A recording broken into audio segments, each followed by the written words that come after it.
Hi, everybody. This is Sean Gray, Presidential Master Coordinator with Shackley, and I feel unbelievably honored to be hanging out with Reed and Linda Hanson, Presidential Master Coordinators, and really Shackley icons that everybody knows and looks up to in the Shackley world from Boise, Idaho. And we're just going to have a little chat. Reed and Linda, thank you. It's great to see you both. You guys, seriously, I've known you for my 19 years in Shackley, and you just don't age. I don't know what I don't know what your secret is, but thank you for hanging out with me and having a little chat today. You bet. Thank you for inviting us. We appreciate it.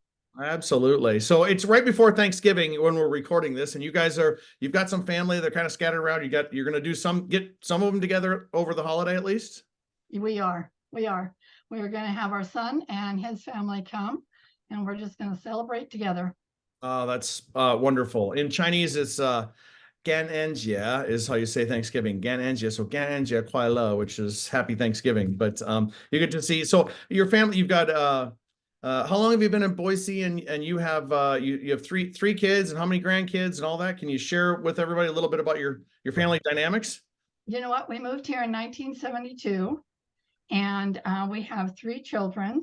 We have 11 grandchildren and 2 great granddaughters. Oh, we're really blessed. Is it true that being a grandparent or a great grandparent is way better than being a parent? Is that true? It's a different perspective and mindset. And those 2 great granddaughters are in charge. I just want you to know. Are they really? Yes. How old are they? They are 6. Oh, really? Actually. Oh, okay. Not twins, just both. No, 2 different families. Okay. Wow. 6-year-olds. Oh, that keeps great grandma and great grandpa pretty busy. That's true. They keep us busy. That is great. Well, you know what? I mean, Carmen and I've been in. And you're just staring at us right now. They're just what? They are? You were just staring at us. You were frozen there for a moment. Oh, okay. Is it better now? Yes. Okay. Yeah. I just got a thing that said my internet connection is unstable. So whatever. So here's what's great is that, Carmen and I just celebrated our 19th anniversary in Shackley, which I kind of think is a pretty big deal. That's not a short amount of time, and we look at all the things that have changed in our life and in Shackley in the last 19 years. But you guys said that what year did you join Shackley? 1960. 1960. I was minus 13 in 1960. But I think everybody would love to hear your story of how you heard about how'd you find it? Why'd you find it? What were you doing before that? And kind of, what did you see in it back? I mean, Shackley was super young back in that time, and what brought you? How'd you find it? Tell us your story. Well, you know what? First of all, Sean, I just want to tell you, I just loved going to the mountains, smelling the green trees and seeing the clear blue waters. Well, Shackley is kind of like throwing a little pebble and seeing those ripples come in the water. And we are just one of those ripples in Shackley with sharing to people. And so when I started thinking a little bit again about how I learned about Shackley, I was in high school. I lived on a mink ranch in Idaho, and my mother was in Utah. And so she was just traveling back home to Idaho, but she stopped to meet with her friend Irma on the way. And what happened was Irma said, "Oh, Mary, you have got to look at this, and you got to have some of this product." And so Mother was in a hurry because it was late in the day and she still had quite a drive to go. So she bought some Basic H, she sponsored, and then she quickly started home. Well, like I said, I live on a mink ranch, and so Dad and I were in the back with the mink, and he was working on a backhoe and had that really thick, heavy grease, mechanical grease on his hands. Yeah. And so Mom arrived home, but she could drive back to where we were. Okay. So she drove back. And she jumped out of the car and she said, "Oh, Austin, don't wash your hands." So she said, "I have some of this blue stuff, which is Basic H." She put it on his hands. He rubbed it around and he put his hands in the cold artesian well water that we had right there. Okay. And just amazingly just washed that grease right off with the Basic H and the water. And Unbelievable. so, yeah, so that was our first encounter with the Shackley products. And, you know, my parents have always been nutritionally minded. And Okay. so they were looking for nutrition and didn't realize in the beginning that Shackley had the vitamins. But they did find out that they did have the vitamins, and it was really important to my parents. It was a big priority, actually, in the family, was to have good nutrition. And so you would kind of say that we heard of the products, basically the Basic H, and then immediately the opportunity, which was seized and grabbed hold of and went forth on. So then what happened is Reed, we got married, and he married into Shackley but didn't know it. And he loved his Safeguard soap, and so he had to buy his own. I could not go down that aisle. It smelled so bad, as you well know. I love it. I know, just walking by it, you just don't want it. And so he bought his own soap for the first little while till I got him trained to use the Basic H. But then he said, yes, he would try the 30-day challenge, which is the Vital E and the instant protein. So Okay. we did it 30 days, got through it the 30 days. He says, I don't feel any different. And my thoughts were, oh my gosh, you have to feel different. And so he went off the program, and what happened was within just a couple of days, he says, you know, I do feel the difference. So he had to go off of them to realize that he needed the nutrition. So not everybody has to have a health issue to need good Totally. nutrition in their lives, right? And so when he was Reed, when you were missing it is when you actually noticed the difference. And this was early on. Was this in the 60s? This was Yep. the very beginning? Yeah. Yeah, in the 60s. And, well, and I was teaching school at the time and had an afternoon drop in the afternoon and teaching junior high. And I think what had happened is I was pretty healthy. So my change was gradual and I didn't notice it. Sure. Until you didn't have it. That's right. Yeah. Right. You know, what's interesting though, is that you said you guys were health minded and your family was health minded at that time. Was that a normal thing back in the, in the 60s? Was that, it seems to me that like when I was a kid growing up, that wasn't a thing. You know what I mean? It may be family centric, but wasn't overwhelmingly a society thing, more like it is today. Like people just pay attention to grade. Was that rare back in the 60s? I think it was, yes, it was rare. And the problem that we had in my family is that my dad had a very bad accident. And so he needed nutrition and he needed to make sure he was eating properly. So I think that was one of the things that spurred my mother on at that time. But you're right. It wasn't a regular thing. So when you talk to people back in the day, when you were getting started, was there a lot of pushback from people when you would talk about nutrition and health and green products? Was that like a, hey, what are you, or what was the marketplace like back then?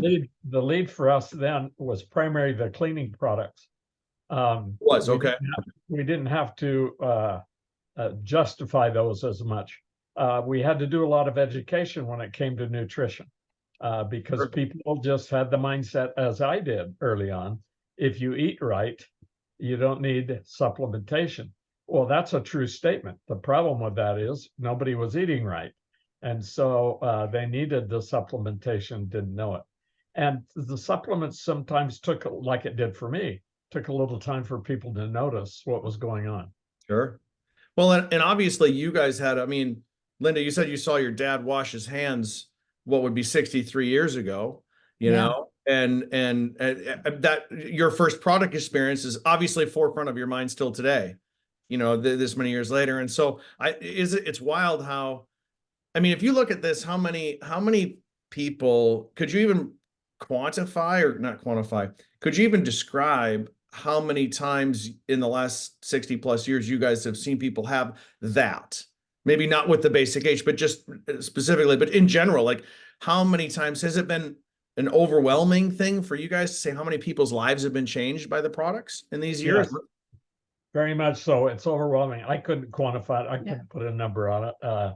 When you figure that at one point in this company, we had 17 levels deep in our organization, you multiply that by whatever, you see a lot of people's changed because of it. And I don't know how to number that.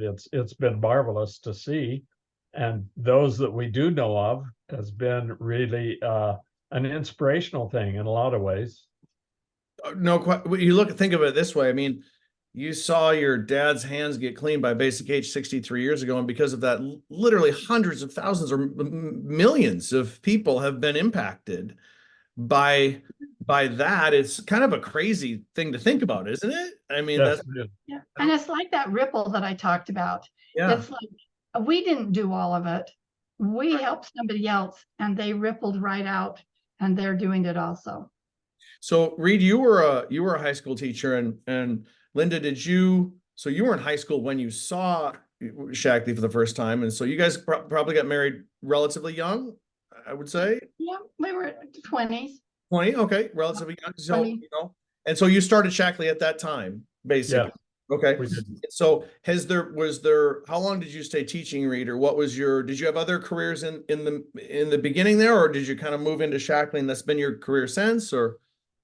I taught at the university level for a couple of years, and then we decided that we needed to do something a little different for our family financially, and we decided to go full-time Shackley at that time. Okay. So, when you guys were at the early days, was it called direct selling? Was it called network marketing? Was there a term for what? I mean, Dr. Shackley really kind of pioneered the idea of what we do here for the most part, in our business model. What did you call yourself? What was it like back then?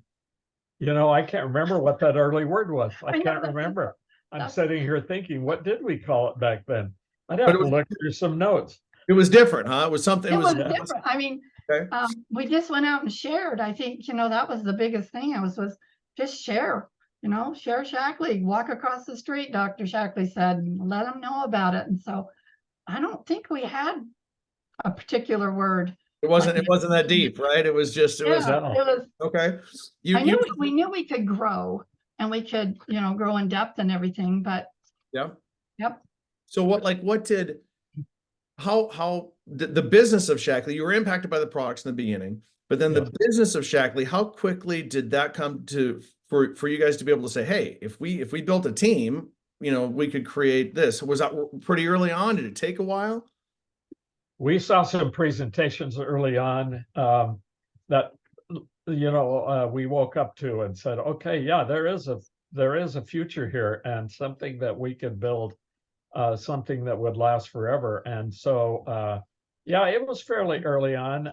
We were primarily product driven for a few years, and then suddenly we realized there was a business side to this opportunity.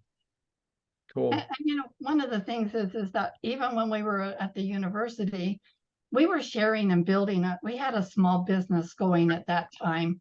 Right. And so that's when we did decide, that's when we just packed up and moved back to Idaho and said, we're going to go for it. Oh, really? So where were you living at the time? The university? Cedar City, Utah. Okay, you're in Utah. So you made the decision to move back to Idaho to do Shackley full time. Did you have any kids at that time or no? Or two? We had two. That's a big decision. I mean, that's a major life decision, Yeah. And the thing was, it's back then it was still just like it is now. We wanted financial freedom. We wanted to be able to go and do things with our children as they grow up and not have to be at work, that we could decide that. We wanted to be able to pay for college. It was always the same kind of vision and dreams as people have now, as it was back then. Isn't that wild? It doesn't really matter like what era or generation somebody grows up, or what country they grew up in, or what their culture or language or what we're human. That's right. That's right. We all want the same stuff, And so how early on in your Shackley career did you meet Dr. Shackley? Oh, well, I met him when I was in high school. I got to go to the well, the second conference that they had. Second in Shackley Anaheim. conference ever. Yeah, in Anaheim. I'm in and they have a big picture. I'm in there with my mom, my dad, my sister, her husband, and her little boy. No And kidding. so, yes, so I met him then. And then, of course, when we started and went full time in Shackley, and we'd go to the conferences. We were actually pinned key coordinators by Dr. Shackley himself. You got to be kidding. And Wow. we have a wedding gift in Yeah. our curio that Linda won't let us use, a picture and some glasses that he gave us at our wedding. Yeah. Are you serious? Wow. That is so cool. I mean, like what? I mean, I'd love to see that picture or the pictures that you're talking about if you guys are willing Yeah. to. But so like what kind of a what was he like? You know, I mean, what kind of a guy was he? What sticks out? What comes to the front of your memory for what kind of a guy Dr. Forrest Shackley was? My first impression of him was he was like my grandpa. He would always say in a very deep voice, "And now my children," that kind of thing. But very open, very friendly, very willing to talk to anybody, and to ask questions of you as well as impart his wisdom. So yeah, he was a great man to be around. Yeah. And my parents knew him and Dorothy very well. We have cards and letters that they wrote back and forth to them. And at every conference, Mom and I would make something to give to their wives. One time we crocheted Afghans, or we just took different kinds of gifts. Most of the time, maybe they might be homemade or specially purchased for them. But it was, I think for everybody at that time, he was just our friend. And he made everybody feel very special. And so did Dorothy. Really? That's, you know, what's wild is that you just so that you guys know, I mean, Dr. Shackley's, Thoughtsmanship books and his philosophy on happiness and all those things. I mean, think about this. I mean, the other side of the world, I mean, people in multiple countries, as you know, study his philosophy and his thinking and his ideology that he believed in, and all those things today. And you look at the impact that what he started continues to make today. It's kind of mind-boggling in some ways, isn't it? I mean, yeah, it is. It's hard sometimes to get your head around how a person who could write a very small book, he wrote others, but a small book we're talking about, and have that much impact on so many people. It's tremendous. It really is tremendous. And still today, I mean, I think more relevant today probably than ever before, as far as, necessary, given the weirdness of social media, the good stuff, but the weirdness and the what's real, what's not real, and all of these kinds of things. I mean, it's really crazy. So when you really got into the business, you moved back to Idaho, you're like, we're gonna build business. What was there competition? Because competition is awesome. It makes us be the best version of ourselves, right?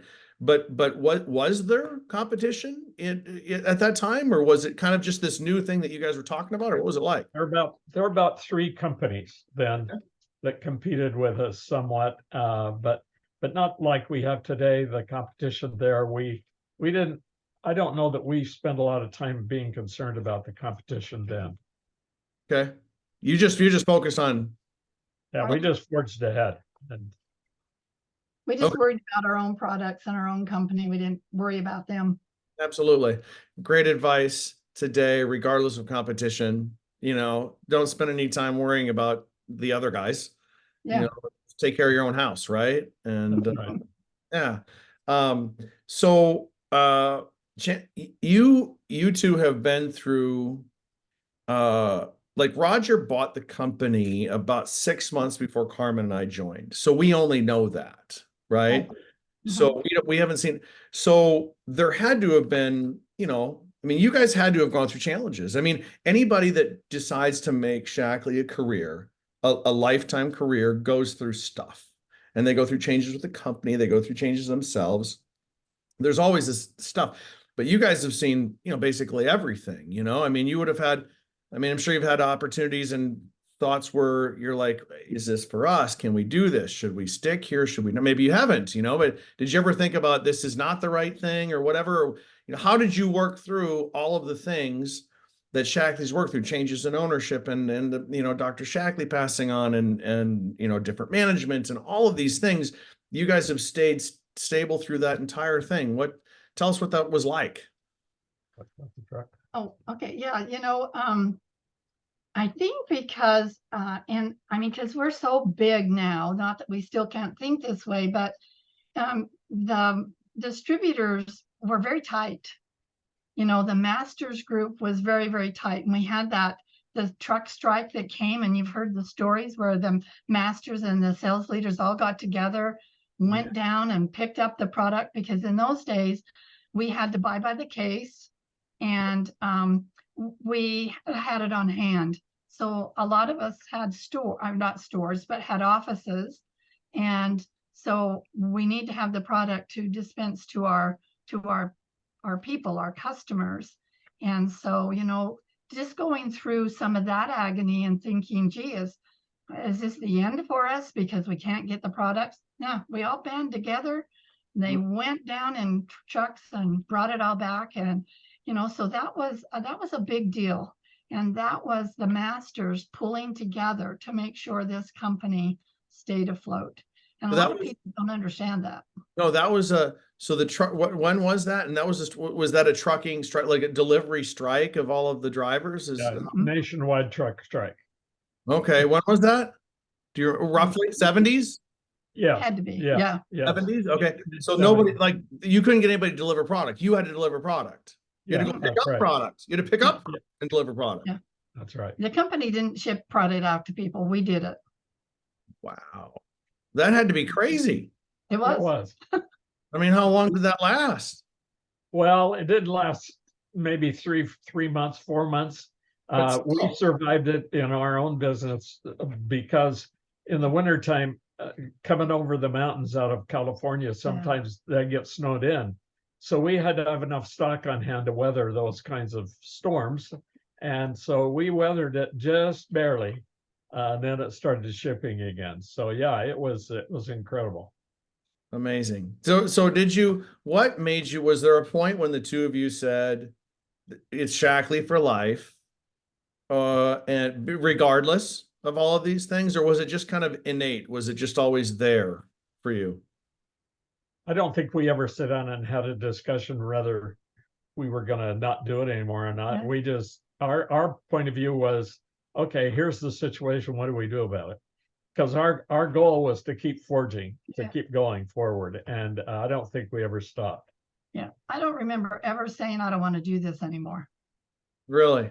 That's awesome. Yeah, no, we know it's just like today in any of the situations that might come up. It's like, Shackley is the best thing ever. Why would I walk away from it? And what do you walk away to? Yeah. Yeah. What is there out there that's any better? Yeah. Yeah. Yeah. It's such a valuable point that I think the world needs to grab onto, it's the whole instant gratification thing and all of this grass is greener and all that, it's like, if the world just says, no, this is it. I like it. It's not what comes up or why it comes up or how, it's just, it comes up. So we just deal with it, whatever it is. Yeah. We move ahead. And would you guys say that mindset made a difference for you? Yeah.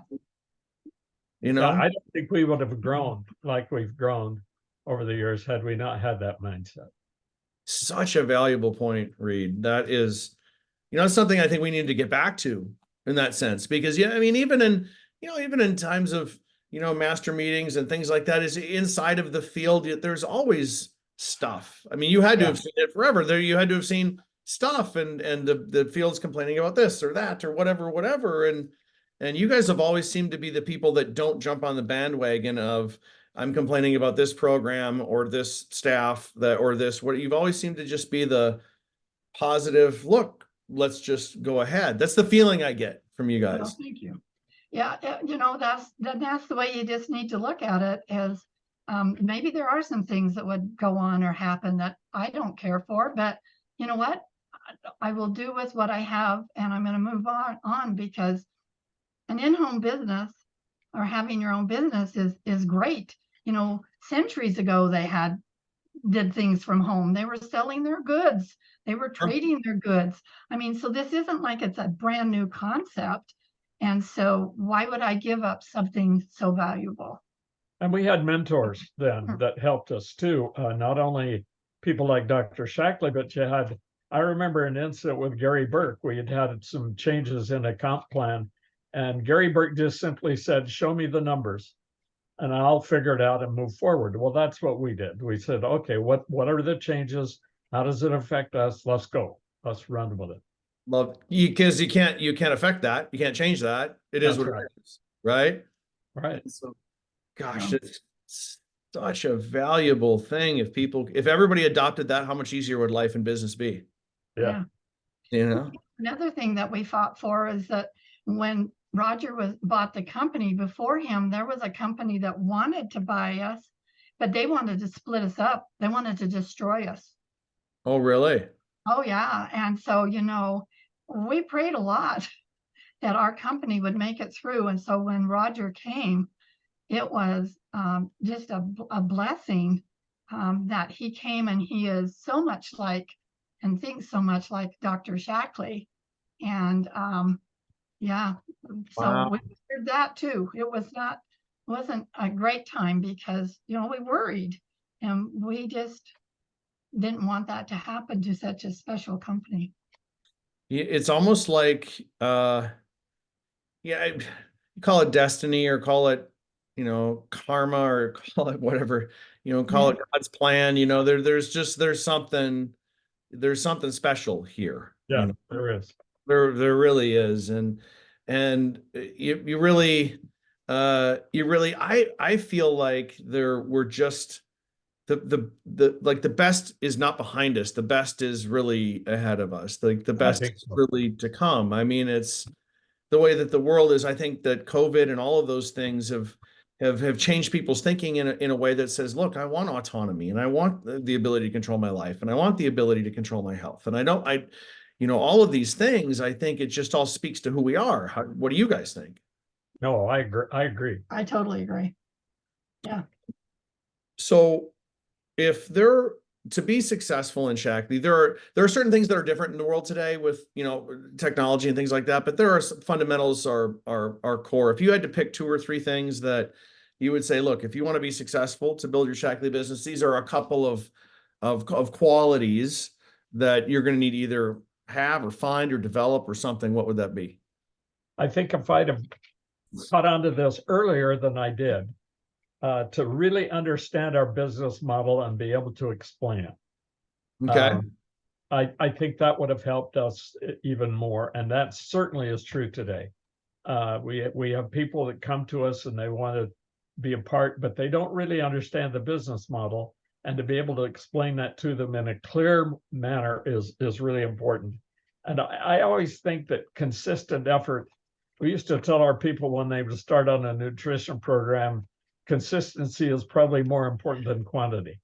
So you take those 2 Vitalia every day and you do it every day before you determine whether this is good for you or not. So I think consistency, consistent effort, just doing it, working out a program that works for your schedule in life and go at it.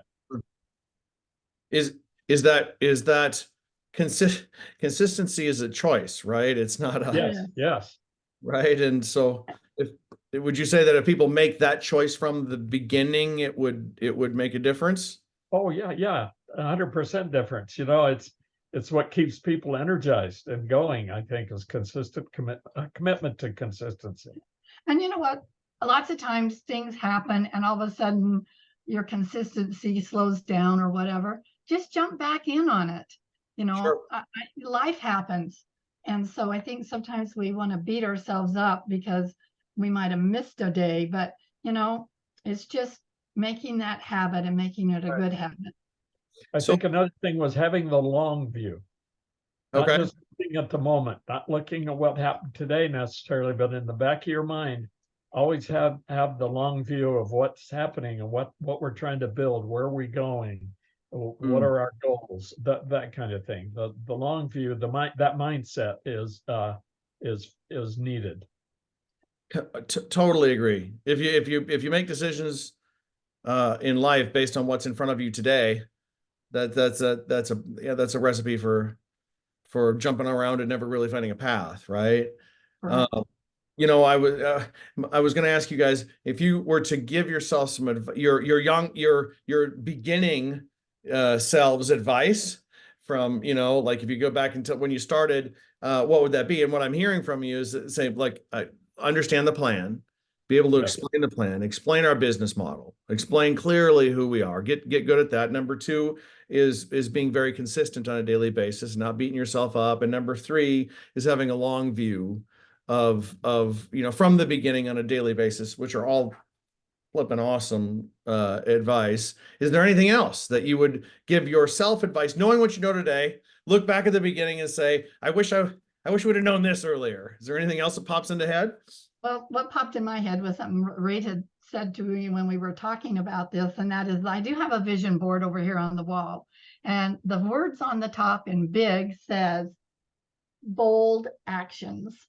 So I think I would have been more bold with people because when we moved from Provo, Utah to Cedar City for Reed to teach at the university, that's when we were kind of breaking out of our shell and telling people, and we had so many people say to us, friends, why didn't you share this with me before? Really? Before you're leaving. And so I guess by the time, you know, we went to the university, then we were being a little bit more bold and sharing. And so, you know, I guess that's one of the things that I would say is that I wished I would have been a little more bold. And having said that, one of the things I thought of too was if you had somebody that even nodded like they were interested, we backed up the truck and unloaded. I mean, we just talked and talked and talked. I wish we'd have learned how to listen more and ask questions, better questions. That's taken. We're still learning that one. We're still learning on that one. We haven't mastered that yet, but.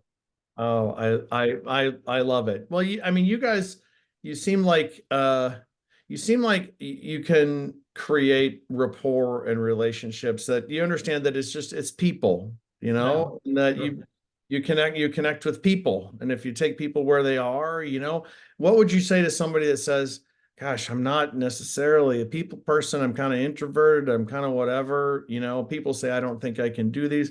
You know, what kind of counsel have you given to people that pull that card on you? I go immediately to teaching them how to ask good questions. That doesn't require a lot of knowledge, of background. I need to know the science of Shackley. It doesn't take any of that. It's just ask good questions to build that rapport. And as that builds, they'll find it much easier to talk to people.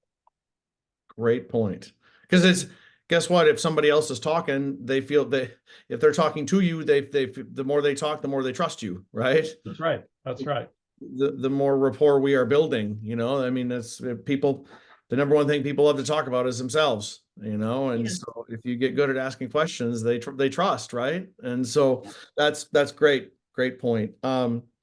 So if you had to define like what leadership is, how important is leadership? What does that mean in Shackley? You know, very few people, some people come into Shackley saying, I have leadership skills, I can do this. I didn't. I think most people probably don't. We're all average people, right? So how important is that? What does that mean inside what we do? I think one point of leadership is you're willing to do it too. It's not a matter of just standing in front of a group or talking to a person and say, you go do this. This is what you have to do. It's much different conversation if you say, here's what I've done, here's how I did it. You can do it too. That kind of thing is a whole different dynamic in leadership.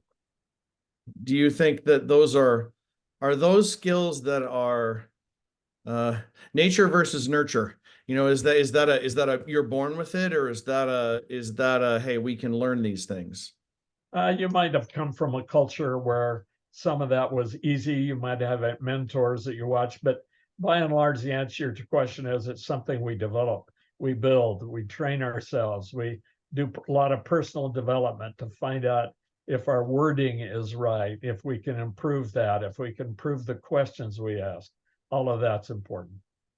So you're saying it's intentional. Like, I mean, Yes, your yes. intention, how important is that intentionality in changing our communication, learning, growing? Does it just happen? Or I mean, it sounds like you guys have been very intentional on trying to do that. Well, if it's not intentional, it's not a motivated action. So you don't do it if it's not intentional. If you don't make a decision to get up and walk in the other room and get a glass of water, you don't get up and go do it. So you've got to have that in the back of your mind all the time. The other thing I think is you got to remind yourself, why am I doing this? I'm a firm believer, the bigger the why, the mechanics of how to get there are less important. And we've all seen them, Sean. You've seen people that make what I would consider to be glaring mistakes sometimes, and they grow well. It's Right. because of their heart. It's because of their strength and how they go forward and how they build relationships with people. And they're authentic. Yes. Great And point. yes, I do believe there's probably people out there that it's easier for them to gain these leadership skills. I think some of us have to work harder at it, but I too feel like that it's something we learn. One of the things I read quite often is some of the books or the books about UCLA coach John Wooden.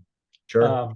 One of the things he said early on to a student of mine, believe it or not, was, in all my years of coaching, I've never once used the word win.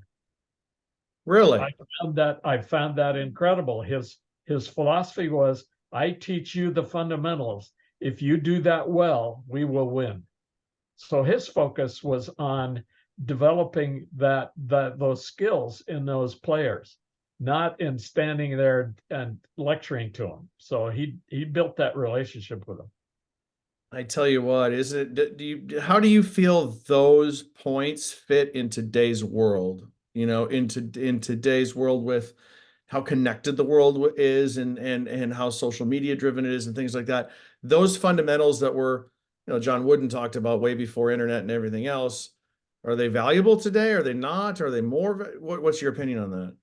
Well, my opinion is they're probably as valuable as ever, because we live in a me society. It's all about me, and sometimes we've got young people that we're trying to teach that won't even pick up a phone.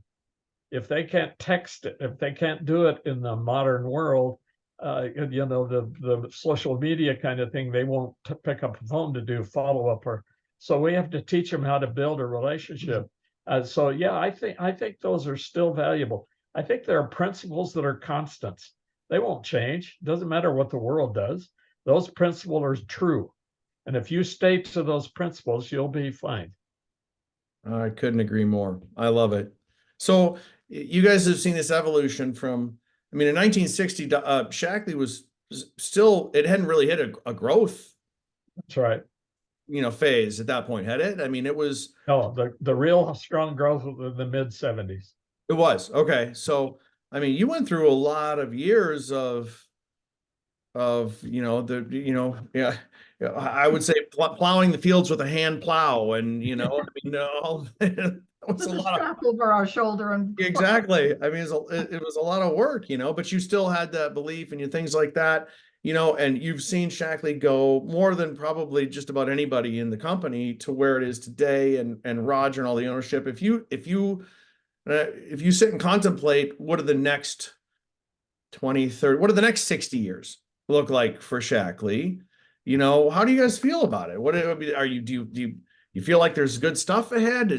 What do you think the future looks like, in your opinion? I think, like you, we've just begun to scratch the surface. I think Shackley has a tremendous future, and I'm glad to be a part of that. Now, do I have to change because of the changing times of things and learn how to do a little social media and other things? Sure, I do that. But so who knows what the change will be down the road when AI takes over and that kind of thing. So who knows? Right. Well, I also feel like, that an in-home business is still the future. Even like it was years ago for us, it was our future. I think it still is the future of many people. Is going to be their businesses that they have in their homes. Agree. You look at what AI.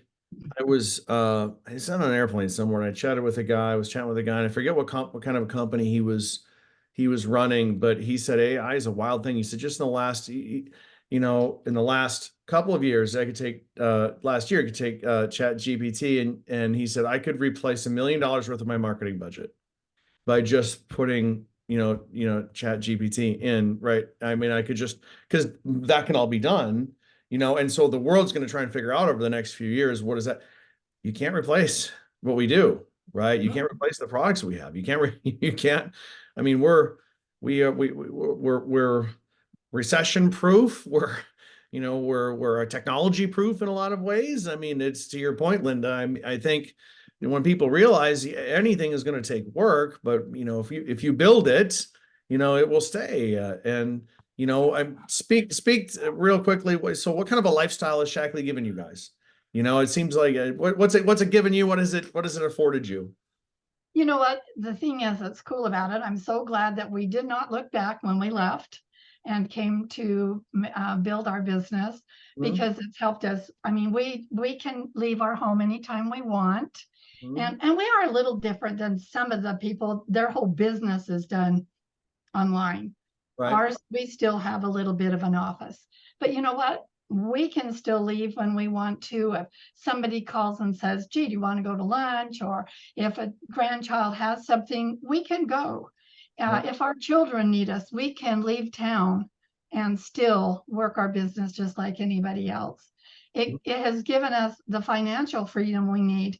We live in a world now that sometimes our children cannot afford a home or afford a lot of things that we can, and we can help them. And of course, hopefully that they will see the vision and build a business also. But it has given us that. It has given us travel that we would have never been able to do. It has just been the best thing for us. And I think most of all for me is that for our family to be together, that we can be helpful and we have financial security and freedom.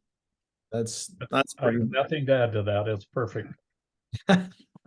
Well, I really appreciate you guys taking the time. If you had to offer any closing thoughts to anybody that is, going through maybe the beginning stages of their business or a revitalizing stage of their business, because we all go through those. You go through those at the very beginning, and then you hit maybe, let's call it a wall, and you kind of have to reinvent yourself a little bit. And your kids leave home, and there's all these life changes.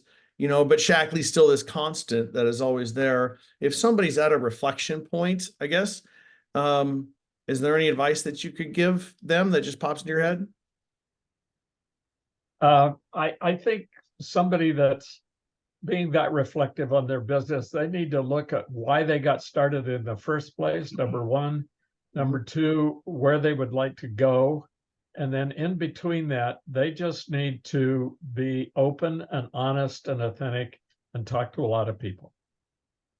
And believe it or not, on my computer right here, I have this little quote that I think kind of says something that I like. And that is, it says, the future belongs to those who believe in the beauty of their dreams.